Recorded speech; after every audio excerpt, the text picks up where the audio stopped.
Hello बच्चों, मैं स्मिता बिजलवान स्वागत करती हूँ आपका आईसीटी वर्चुअल क्लासरूम में। आशा करती हूँ आप सभी स्वस्थ होंगे और अच्छे से अपनी पढ़ाई कर रहे होंगे। बच्चों, आज हम पढ़ने जा रहे हैं क्लास 12 केमिस्ट्री का चैप्टर सॉल्यूशन यानी कि विलयन। जैसे कि आप जानते हैं, हमने अपने प्रीवियस लेक्चर में ये चैप्टर स्टार्ट कर चुके थे। काफी आगे तक हम पहुंच चुके थे, लगभग हमने अपना चैप्टर फिनिश कर दिया था। आज हम चैप्टर को रिवाइज करेंगे कि हमने अपने प्रीवियस लेक्चर में क्या पढ़ा और इसके क्वेश्चन आंसर्स करेंगे जो आपके एनसीईआरटी बुक्स में दिए गए हैं, क्योंकि क्या है, इंपॉर्टेंट क्वेश्चन भी है एग्जाम पॉइंट ऑफ व्यू से। चलिए, तो स्टार्ट करते हैं। तो सॉल्यूशन, सबसे पहले हमने बेसिक चीजें पढ़ ली थी सॉल्यूशन के बारे में, ठीक। फिर हम सॉल्युबिलिटी के बारे में, जहां से हमारा मेन टॉपिक स्टार्ट होता है, सॉल्युबिलिटी के बारे में, सॉल्युबिलिटी क्या होती है ये हमने पढ़ा था कि टेम्परेचर और प्रेशर का क्या इफेक्ट पड़ता है। फिर हमने हेनरीज लॉ के बारे में पढ़ा था कि हेनरीज लॉ क्या होता है, P इज इक्वल्स टू के एच इंटू एक्स। एक्स क्या है, हमारा मोल फ्रैक्शन है, के एच क्या है, हेनरीज लॉ कांस्टेंट है, और P क्या है, पार्शियल प्रेशर। तो हेनरीज लॉ क्या बोलता है, the partial pressure of a gas in vapour phase is proportional to the mole fraction of the gas in the solution. यानी कि पार्शियल प्रेशर जो है मोल फ्रैक्शन के क्या है, डायरेक्टली प्रोपोर्शनल है, ठीक। और उस प्रोपोर्शनल को हटाने के लिए हम क्या लगाते हैं, यहाँ पर हेनरीज लॉ कांस्टेंट के एच से, जिसको डिनोट किया जाता है। अगला, फिर हेनरीज लॉ कहाँ कहाँ पर यूज होता है, जैसे कि हमने कहा कि कार्बन डाइऑक्साइड गैस जो है वो सोडा वाटर में भरी जाती है, ठीक है। सॉफ्ट ड्रिंक्स में क्या होती है, कार्बन डाइ, जब हम सॉफ्ट ड्रिंक्स को खोलते हैं, उसका ढक्कन खोलते हैं, तो एक करके कुछ साउंड आता है। क्यों आता है, क्योंकि जो हमारी कोल्ड ड्रिंक होती है उसके अंदर क्या होती है, गैस भरी हुई होती है। अब वो गैस कैसे भरी हुई है, तो हमने देखा है कि जो हमारी सोडा वाटर बॉटल्स होती हैं या सॉफ्ट ड्रिंक्स होती हैं, सॉफ्ट ड्रिंक्स में जब हम उनका ढक्कन खोलते हैं तो करके कुछ आवाज आती है। अब वो आवाज क्यों आ रही है, क्योंकि उसके अंदर क्या है, गैस भरी हुई है। अब वो गैस कैसे भरी जाती है, गैस को बहुत ज्यादा प्रेशर के साथ जो है वाटर के अंदर मिलाया जाता है, ये जो भी हमारी ड्रिंक है उसके अंदर मिलाया जाता है और उसको सील कर दिया जाता है, ठीक है। तो इसी तरीके से जो स्कूबा डाइविंग डाइवर्स होते हैं वो भी क्या करते हैं, इसे यूज करते हैं, ठीक है। ये थी इसकी एप्लीकेशंस। बाकी फिर हम पढ़ रहे थे राउल्ट्स लॉ क्या होता है। अब Raoult's law, it is stated that for a solution of volatile liquid the partial vapor pressure of each component of the solution is directly proportional to its mole fraction. यानी कि partial pressure जो है वो किसके directly proportional है, mole fraction के directly proportional है। तो इस तरीके से कुछ हम इसको नोट करते थे। फिर हम इसका सॉल्यूशन करके क्या निकालते थे, डाल्टन लॉ के साथ कंबाइन करके जो पार्शियल प्रेशर है वो क्या आता था हमारा, P T is equals to X A, यानी कि mole fraction of solute into mole fraction partial pressure of A plus mole fraction of B into partial pressure of B. कुछ इस तरीके से। पीटी क्या शो करता है, टोटल वेपर प्रेशर सॉल्यूशन का, ठीक है बच्चों। फिर हमने ideal solution, non ideal solution के बारे में बात की थी कि आइडियल क्या होते हैं, नॉन आइडियल क्या होते हैं। इसी में हमने क्या कहा था कि जो नॉन आइडियल सॉल्यूशन होती है वो दो तरीके के होते हैं, एक पॉजिटिव डेविएशन, एक नेगेटिव डेविएशन। इसके बाद हमने एजोट्रॉप्स के बारे में बात की थी कि एक मिनिमम बॉइलिंग एजोट्रॉप्स होते हैं और एक मैक्सिमम बॉइलिंग एजोट्रॉप्स होते हैं। इनको कैसे जो है हमें रिलेट करना है पॉजिटिव डेविएशन और नेगेटिव डेविएशन से, ये भी हमने अच्छे से समझ लिया था बच्चों। फिर उसके बाद आता है हमारा इंपॉर्टेंट टॉपिक जो कि है कॉलिगेटिव प्रॉपर्टीज, जो हम अपने लास्ट लेक्चर्स में पढ़ चुके हैं और कंप्लीट भी कर चुके हैं। तो colligative properties, relative lowering in vapour pressure. सबसे पहले कॉलिगेटिव प्रॉपर्टीज क्या होती हैं बच्चों, जो किस पे डिपेंड करती है, नंबर ऑफ सॉलिड पार्टिकल्स पे डिपेंड करती हैं। देखिए सॉलिड पार्टिकल्स क्या है, कितने हैं, उस पर डिपेंड करेगी, उनके नेचर पे ये कोई कभी डिपेंड नहीं करेगी। तो पहले हमारी RLVV यानी कि relative lowering in vapour pressure, जिसका फॉर्मूला कुछ इस तरीके से हमने डेराइव किया था। अगला एलिवेशन ऑफ बॉइलिंग पॉइंट, जिसका फॉर्मूला कुछ इस तरीके से हमने डेराइव किया था। डिप्रेशन ऑफ फ्रीजिंग पॉइंट, तीसरी कॉलिगेटिव प्रॉपर्टी, जिसका फॉर्मूला कुछ इस तरीके से हमने ड्राइव किया था। फिर osmotic pressure pi equals to CRT, ये इसका फॉर्मूला। चलिए, तो ये जो जितनी भी हमारी क्या है, ये प्रॉपर्टीज हैं, कॉलिगेटिव प्रॉपर्टीज, ये हम अच्छे से डिस्कस कर चुके थे। इनके क्वेश्चंस भी हमने कुछ सॉल्व कर लिए थे। चलिए, तो यहाँ पर ऑस्मोसिस और ऑस्मोटिक प्रेशर के बारे में हमने बात की थी, ठीक है। इसके बाद हमने सॉल्यूशंस के बारे में बात की थी कि आइसोटोनिक, हाइपरटोनिक, हाइपोटोनिक सॉल्यूशंस क्या होते हैं, RO क्या होता है, RO का प्रिंसिपल कैसे वर्क करता है, कैसे ऑस्मोसिस होती है और कैसे रिवर्स ऑस्मोसिस होती है, ठीक है बच्चों। लास्ट में सारी कॉलिगेटिव प्रॉपर्टीज इस तरीके से हमने स्टडी कर ली थी। फिर हम पढ़ रहे थे अब नॉर्मल कॉलिगेटिव प्रॉपर्टी, जैसे कि नॉर्मल कॉलिगेटिव प्रॉपर्टी जैसे नॉर्मल है, जैसे हमने कहा 2 मोल NaCl डाला तो हमें 2 मोल Na मिलेगा, है ना। तो ये तो क्या थी हमारी नॉर्मल कॉलिगेटिव प्रॉपर्टी थी। लेकिन हमने यहाँ पर क्या देखा कि जो NaCl है ये एक इलेक्ट्रोलाइट है, ये कैसे ब्रेक होगा, 2 मोल ऑफ Na पॉजिटिव और 2 mole of Cl positive, Cl negative, यानी कि टोटल 4 मोल। तो ये किस तरीके से बन गई, हमारी एबनॉर्मल कॉलिगेटिव प्रॉपर्टी बन गई, यानी कि जो हमने सोचा था वैसा यहाँ पर नहीं हुआ। तो ये कुछ प्रॉपर्टीज होती हैं जो इलेक्ट्रोलाइट्स के लिए होती हैं, ठीक है। अच्छा, ये दो पार्ट में होती है, एक एसोसिएशन और एक डिसोसिएशन। तो किससे डिनोट करते हैं, वेंट ऑफ फैक्टर, जिसको हम आई से डिनोट करते हैं। तो वेंट ऑफ फैक्टर आगे हमने सॉल्व किया था, वेंट ऑफ फैक्टर की डिसोसिएशन के लिए और एसोसिएशन के लिए क्या प्रॉपर्टी होती है। तो डिसोसिएशन के लिए कुछ इस तरीके से I = 1 + अल्फा n-1, जहां पर अल्फा क्या दिखाता है, डिग्री ऑफ डिसोसिएशन दिखाता है, n क्या दिखाता है, number of particles in which solute breaks. जैसे कि यहाँ पर NaCl है, या अगर हम कहें हमारे पास है K2SO4, ये कैसे ब्रेक होगा बच्चों, देखो कैसे ब्रेक होगा, 2K positive plus SO4 2 negative. तो इसकी I की वैल्यू क्या आ गई, एक ये और दो ये, दो अरे तीन, यानी कि इसके I की वैल्यू क्या आ गई, 3। ठीक है बच्चों, चलो तो ये तो कुछ इस तरीके से था। फिर एसोसिएशन के लिए क्या वैल्यूज थी, ये हमने पढ़ ली थी कि I = 1 + अल्फा n-1 1/n-1। अब देखो डिसोसिएशन के लिए क्या वैल्यू थी, dissociation I = 1 + alpha n-1, dissociation के लिए ये थी और एसोसिएशन के लिए ये है। तो हमने कहा था इलेक्ट्रोलाइट अगर स्ट्रांग है तो अल्फा 1 के बराबर होगा, वीक है तो अल्फा क्या होगा, 1 से कम होगा, ठीक। फिर उसको कैसे कॉलिगेटिव प्रॉपर्टीज के साथ हम रिलेट करेंगे, जो हमारा आई यानी कि वेंट ऑफ फैक्टर है, ये हमने देख लिया था।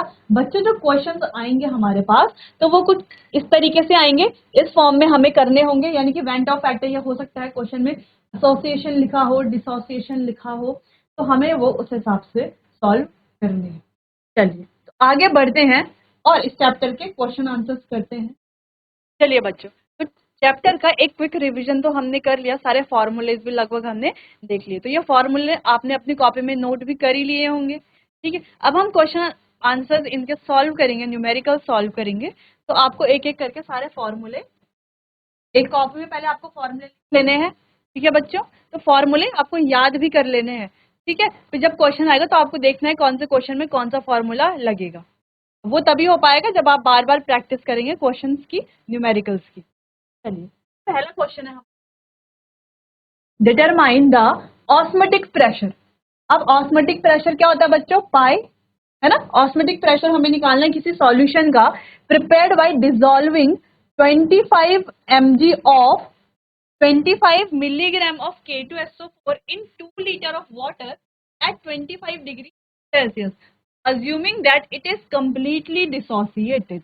अभी हमने क्या पढ़ा था, वेंट ऑफ फैक्टर में एसोसिएशन डिसोसिएशन के बारे में पढ़ा था। हमें क्या एज्यूम करना है कि ये क्या कंप्लीटली डिसोसिएट हो चुका है। तो डिसोसिएशन का फॉर्मूला क्या था, और ऑस्मोटिक प्रेशर यहाँ पर पूछा गया है, ठीक है। ऑस्मोटिक प्रेशर निकालना है और हमें वेंट ऑफ फैक्टर के लिए भी यहाँ पर क्या है, यानी कि हमें क्या समझना है, यहाँ पर कौन सा फॉर्मूला लगेगा, पाई = ImRT, ये वाला फॉर्मूला हमें यहाँ पर लगाना है, ठीक। अब हम देखते हैं पहले हमें गिवन क्या क्या है, ठीक। पहले हम गिवन लिख लेंगे, उसके बाद फॉर्मूला और सारी चीजें। अब जब भी क्वेश्चन हम सॉल्व करें तो सबसे पहले हमें देखना है कि हमारे पास दिया क्या क्या गया है, ठीक है। अब यहाँ पर ऑस्मोटिक प्रेशर पूछा गया है डिसॉल्विंग, अब यहाँ पर जो है मास दिया गया है K2SO4 का 25 मिलीग्राम। लेकिन बच्चों हमें क्या करना होता है, इसे हमेशा ग्राम में चाहिए होता है हमें, है ना। तो हम क्या करेंगे, ग्राम में कन्वर्ट करेंगे, अपॉन 1000 करेंगे तो आएगा लगभग 0.025 ग्राम, ठीक। अगला हमें दिया हुआ है इन 2 लीटर ऑफ वाटर, यानी कि वॉल्यूम हमें दिया है सॉल्यूशन का, वॉल्यूम ऑफ सॉल्यूशन दिया है हमें 2 लीटर, 2 लीटर वॉल्यूम दिया गया है। टेम्परेचर हमें दिया गया है, देखो बच्चे 25 डिग्री सेल्सियस, लेकिन हमने क्या पढ़ा था कि यहाँ पर क्या करना है, हमें इसे केल्विन में कन्वर्ट करना है, ये आ गया 298 केल्विन, ठीक है। चलो तो मास, वॉल्यूम और टेम्परेचर तीनों चीजें हमें मिल गई हैं।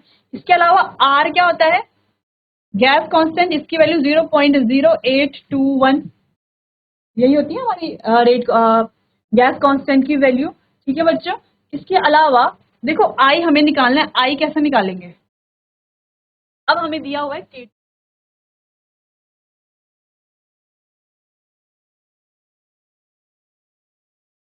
2K positive plus SO4 2 negative, यानी कि आई की वैल्यू कितनी आ गई? 2 और 1 3, आई की वैल्यू कितनी आ गई?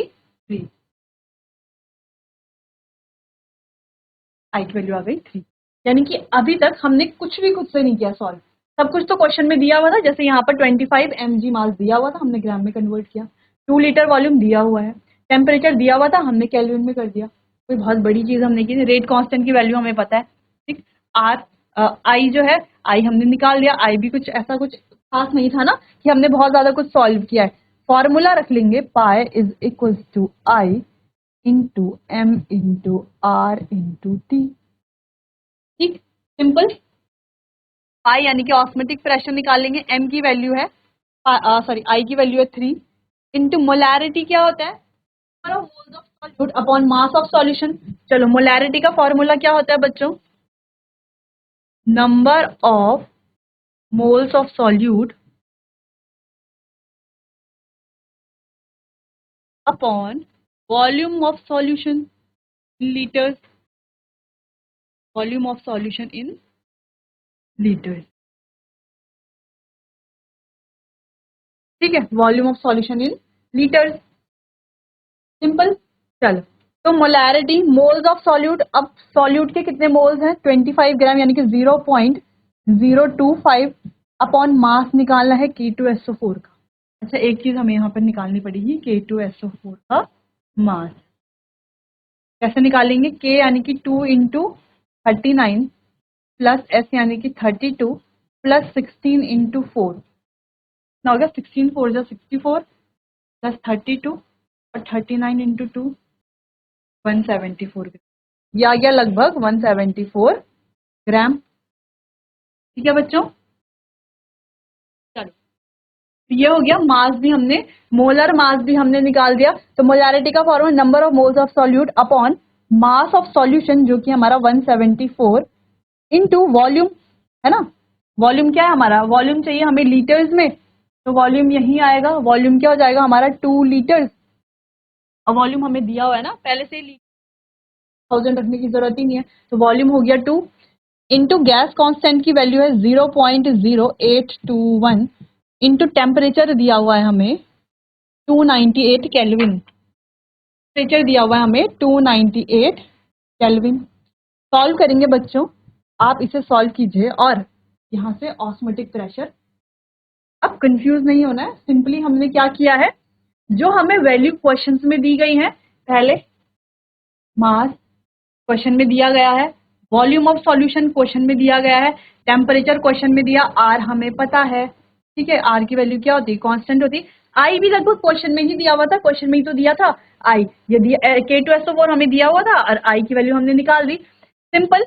मोलर मास जो है K2SO4 का, वो भी हमने निकाल दिया आसानी से। और मोलैरिटी का फॉर्मूला हमें पता है, number of moles of solute upon volume of solution in litres.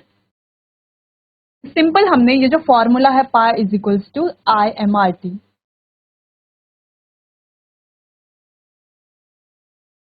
Simple फॉर्मूले में हमने वैल्यूज पुट कर ली, सारी की सारी वैल्यूज रख ली हैं। ठीक, तो ये सॉल्यूशन आप खुद से कीजिए। तो ये आएगा लगभग बच्चों कुछ 5.27 इंटू 10⁻³ ATM। इस तरीके से आपका क्या आ जाएगा? ऑस्मोटिक प्रेशर की वैल्यू आ जाएगी। तो इस तरीके से आप क्या निकाल लेंगे? आसानी से ऑस्मोटिक प्रेशर निकाल लेंगे। इजी क्वेश्चन था ये, आपके एनसीईआरटी का क्वेश्चन है और इंपॉर्टेंट क्वेश्चन। चलिए आगे बढ़ते हैं, अगला question. Calculate the mass percentage of benzene. Benzene का मास परसेंटेज निकालना है। एंड कार्बन टेट्राक्लोराइड यानी कि CCl4 का भी मास परसेंटेज हमें निकालना है। If 22 gram of benzene is dissolve in 122 gram of carbon tetrachloride, अगर 22 ग्राम बेंजीन को 122 ग्राम कार्बन टेट्राक्लोराइड में हमने डाल दिया, तो क्या इसका मास परसेंटेज होगा? तो मास परसेंटेज निकालने का फॉर्मूला क्या होता है बच्चों?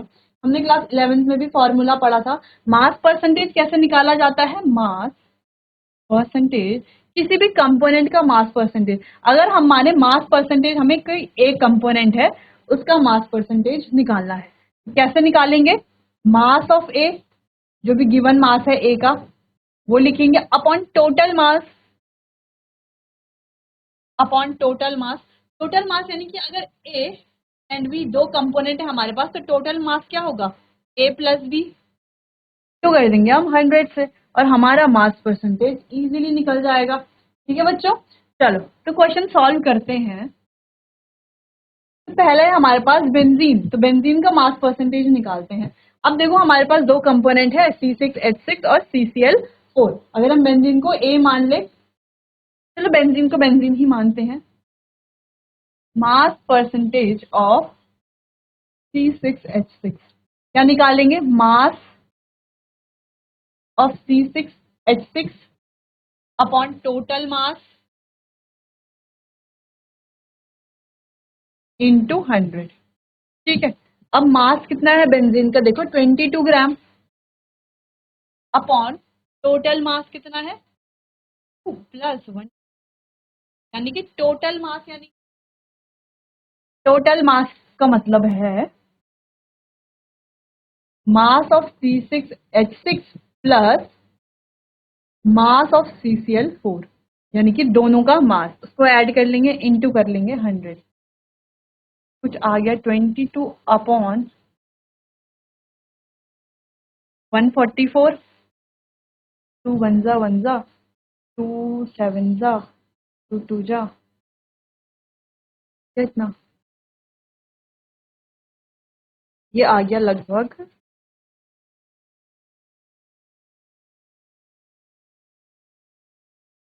15.28%। कितना आ गया? 15.28%। अब टोटल 100% में से 15.28% ये है, तो बाकी का जो बचा हुआ है वो तो हमारा क्या होगा? CCl4 होगा। बिल्कुल होगा। देखो ये आ गया 15%। अब क्या कर लेंगे? Mass percentage of CCl4। ठीक है, CCl4 क्या कर लेंगे? 100 माइनस 15.28 कर लेंगे।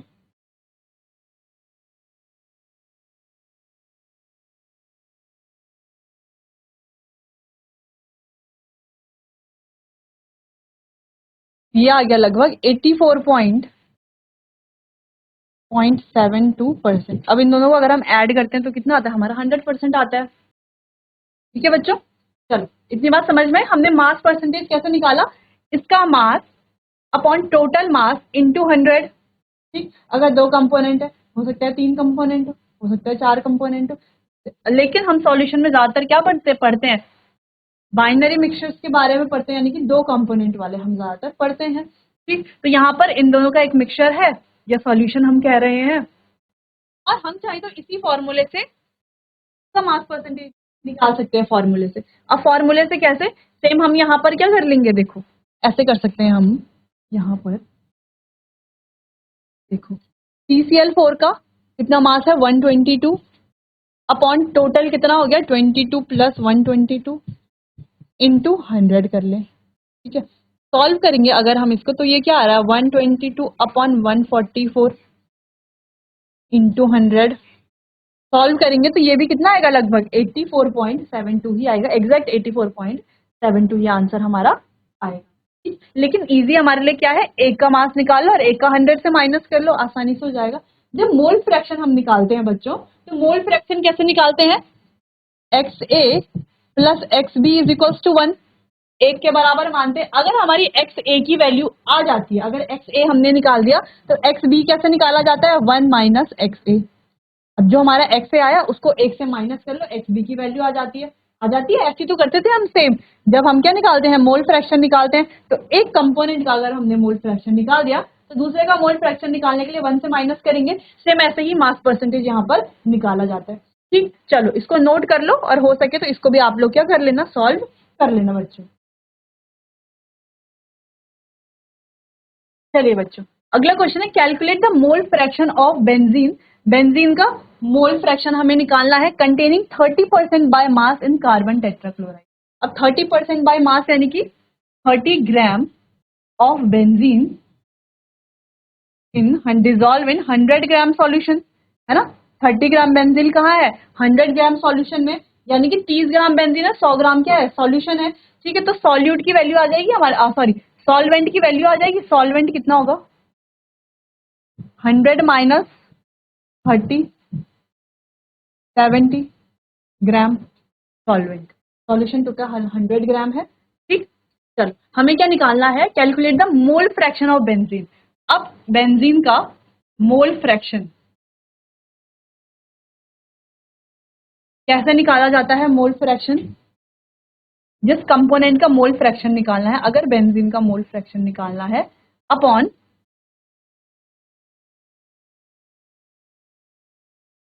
टोटल जितना भी मोल फ्रैक्शन है,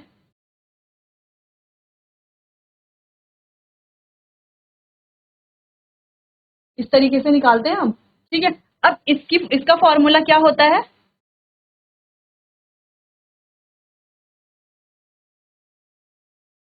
चलो नंबर ऑफ मोल्स कैसे निकाल लेते हैं, पहले हम नंबर ऑफ मोल्स निकाल लेते हैं।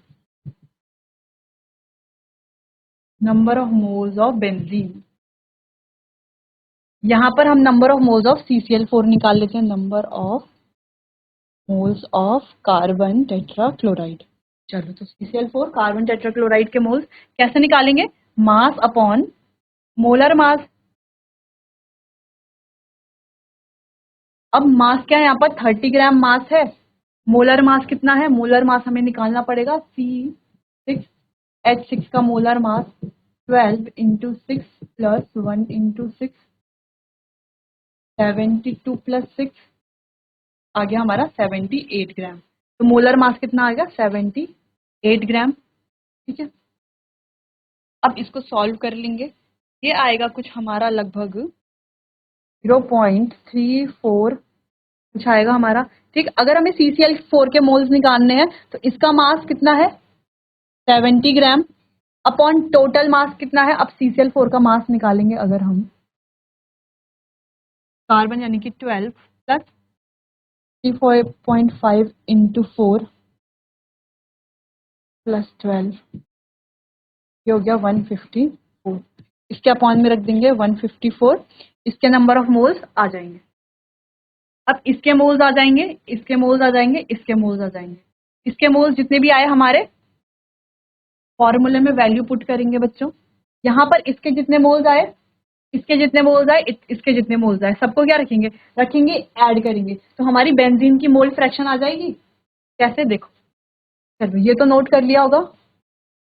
हमने कहा कि number of moles of benzene, अब हमें मोल फ्रैक्शन निकालनी है C6H6 की। कैसे निकालेंगे, बेंजीन के कितने मोल्स हैं, 30/78 अपॉन, यहाँ पर CCl4 के कितने मोल्स हैं, 30/78 प्लस 70/154।